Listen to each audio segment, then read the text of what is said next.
Good evening. It's 7-ish. Well, it's actually more eight, isn't it? Sorry, I'm late tonight. I'm late. I've had things on, had a lot on. So apologies for all my supporters who've been waiting for this, but yeah,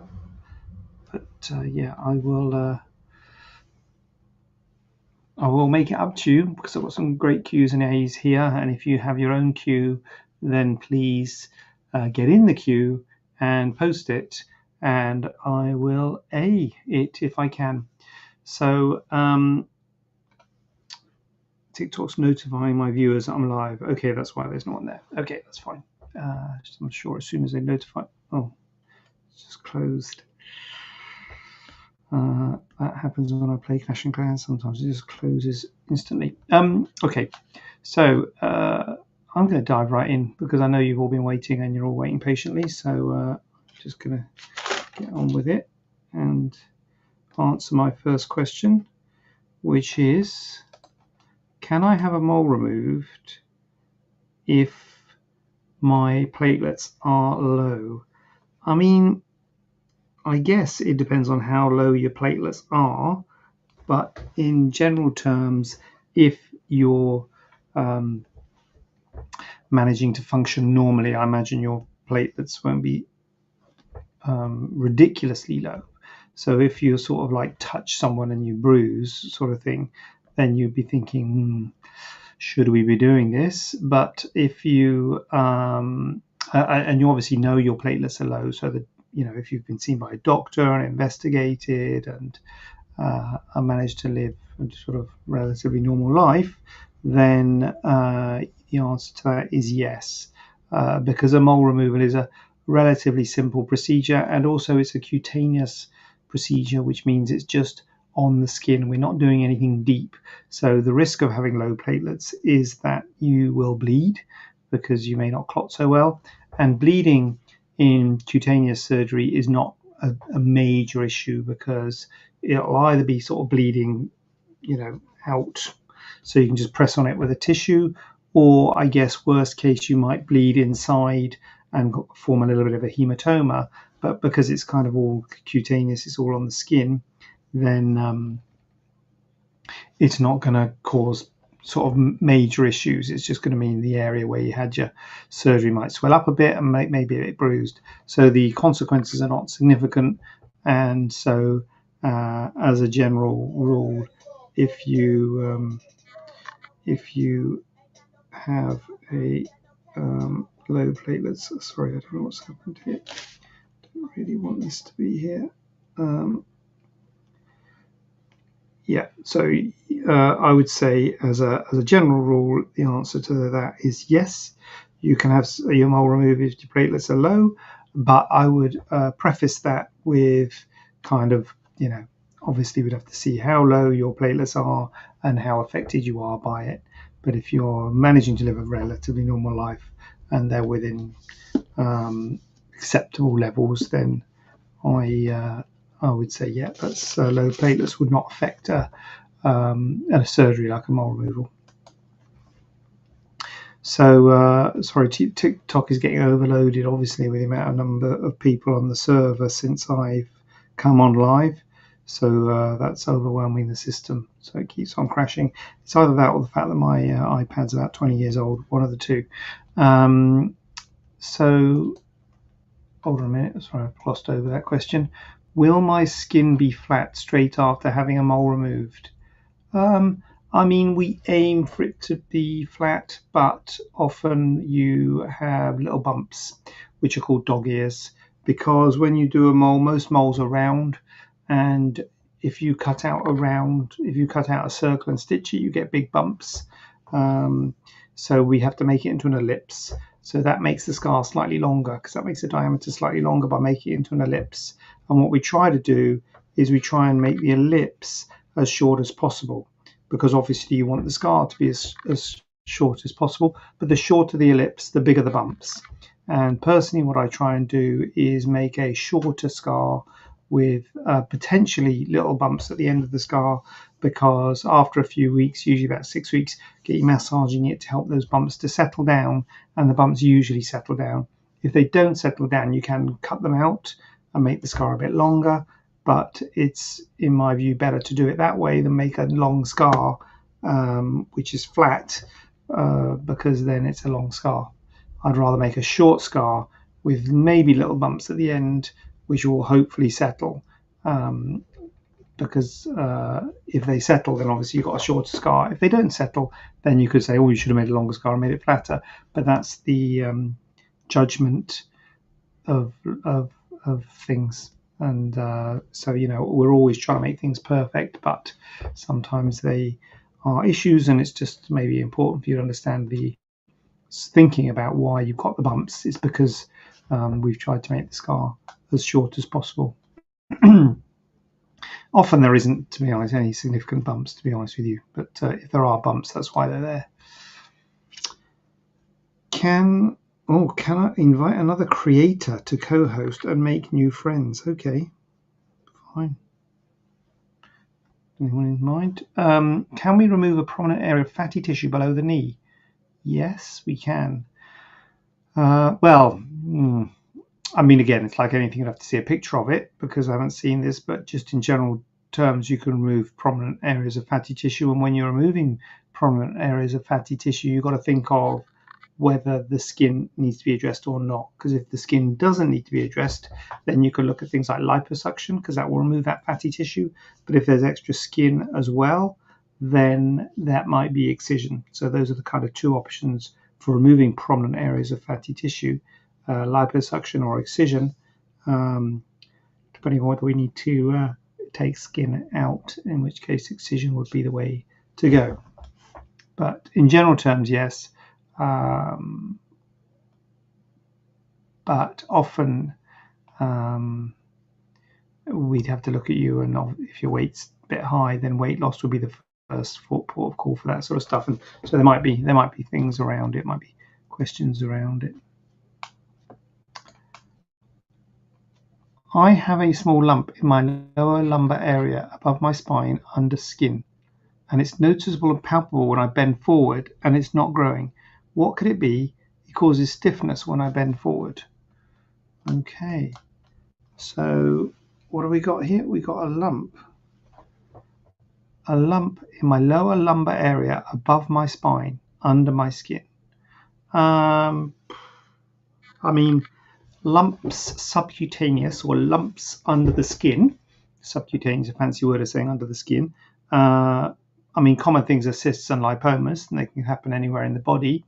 For a lump over your spine, so if it's central over your spine, then it could be bone, it could be something from the vertebra, it could be something from the nerves coming out of your spine. So there's all sorts of things it could be related to if it's in the central part of your spine. So for that, we probably want to scan to say, is it connected to your spine? Is it connected to the bone? Is it connected to the nerves? Or is it just a subcutaneous lump? In which case it could be a cyst or a lipoma. So yeah, those are kind of the things it could be. And probably before doing any surgery on it, as I say, if it's central over your spine, it might be worth doing a scan first to check that it's nothing related to the spinal cord. How do you remove an osteoma? Well, there's a couple of ways to remove an osteoma. Osteoma is bone, is a piece of bone that's sticking out, a prominent piece of bone. So the place we commonly remove osteomas is on the forehead. People often have, well, I wouldn't say often, but it's a thing. You get a bony osteoma on the forehead, which is a lump on your forehead, which is actually a lump on the bone of the skull. So you have to remove the bone. So it's a little bit more involved than if it was a fatty lump or a soft tissue lump like a cyst. But the way that we tend to do it is with a thing called an osteotome, which is basically a chisel and a hammer, and you just chisel it off, and it's something that can be done under local anaesthetic, although obviously we need a discussion with the patient to make sure they're okay with that, because it can be a bit daunting having someone doing a hammer and chisel on your head while you're awake. Other ways of removing osteomas would be with bone nibblers, which are things like sort of pliers, which they've got like teeth which nibble the bone, take the bone away, or I guess you could shave it down. There's all sorts of ways, but we tend to use an osteotome, which is kind of like a hammer and chisel to do it. But it can be done under local anaesthetic. But believe it or not, you can do it when you're awake, as long as you're okay with someone hammering your head. What's this? This is on. Hold on. Oh God. Do you offer? This is Instagram. Do you offer and bottom enhancement surgery? Do you perform any bottom surgeries to enhance shape and fill fat loss area? From Christina. Hi, Christina. No, personally, I don't. I've never really embraced the bottom enhancement world. There was a big, obviously, well, maybe not obviously, but it's been big in other parts of the world. Hasn't been that big here, but then it started to take off here, and then there was complications and problems, and so the BARP said we've got to investigate it. And you can't hear me. Is it me? It's probably me, Liz. I don't know. Be at all surprised. I've got a volume thing here, but I'll be honest with you, Liz. This I'm doing this on an iPad, which keeps on stopping, keeps on crashing. I'm talking to you, but you just said you can't hear me. So, Nathaniel can hear. Oh, there is you, Len. It's not my iPad. Well, it might still be my iPad, but sorry. Don't know what's happened there. I can't hear you. Is it me? Right. So yeah, sorry, Liz. So yeah, never really embraced the buttocks. So buttocks never really embraced the buttocks, as it were. Took off for a while. Then they said, "Oh, lots of complications. We shouldn't do it." And then other people said, "Oh, we can do it. It's safe." And I think people do it. And I think people have popularized it now and saying you can do it safely. Used to be within implants, and then more recently with fat grafting. But personally, I don't. I've never really started getting involved with it, and I have no plans to embrace buttock augmentation. So I'm actually focusing more on the minor procedures these days, the moles, the cysts, the lumps and bumps. I'm not doing the major procedures so much anyway. The ones that I do, which is breast and body work, I'm doing much less of those these days. So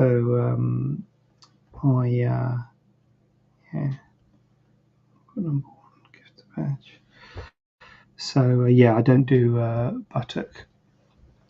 buttock area stuff. Sorry, do you? Let's see. I weighed out. Okay. What we got? Can I have? But thanks for the question, Christina, and good luck with that. Omar Tillo is my colleague who does buttock augmentations in London, and he seems to be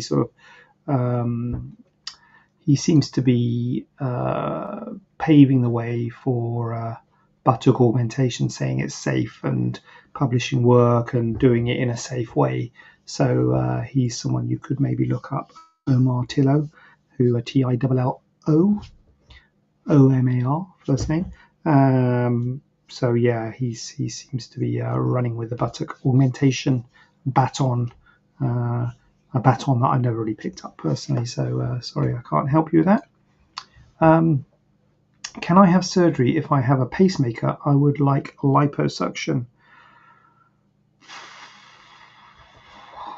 Okay. The problem with the pacemaker is the machine that we use doing surgery for sort of major surgery is a thing called a monopolar diathermy, which is kind of like a knife. It's like a point, and it's got electrical current which passes from the point to a pad on your thigh, or well, the pad can be in different places.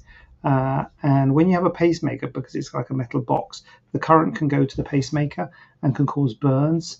And depending on what you have the pacemaker for, potentially irregularities in your heart rate. Often pacemakers are not actually actively pacing; they're just waiting for a certain abnormal rhythm before they kick in.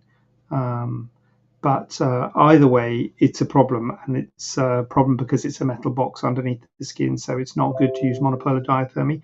So for major procedures like breast augmentations, tummy tucks, things like that, breast reductions, you'd be worried about it. Now, I've got to be honest with you, you don't use monopolar diathermy with liposuction.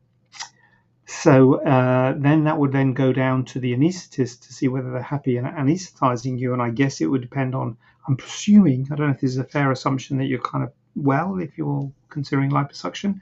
But if you are well and if the pacemaker is not, significant heart disease, then yes, you could have you could have it. But it'll be up to the anaesthetist. If they're happy with your fitness for anesthesia. But there are problems with pacemakers and surgery. But as I say, it's more for bigger operations where we use a monopolar diathermy, which we don't with liposuction. Do I sound a bit croaky? I feel like I sound croaky. So that's how all the questions. I'm done in more ways than one. So if you've got any questions, please ask them. But if you haven't, it's time for my nap. So thanks for being here. Sorry I was late. Hope it hasn't messed up your schedule too much, and I will see you next week. Hopefully back at the advertised time of 7 o'clock.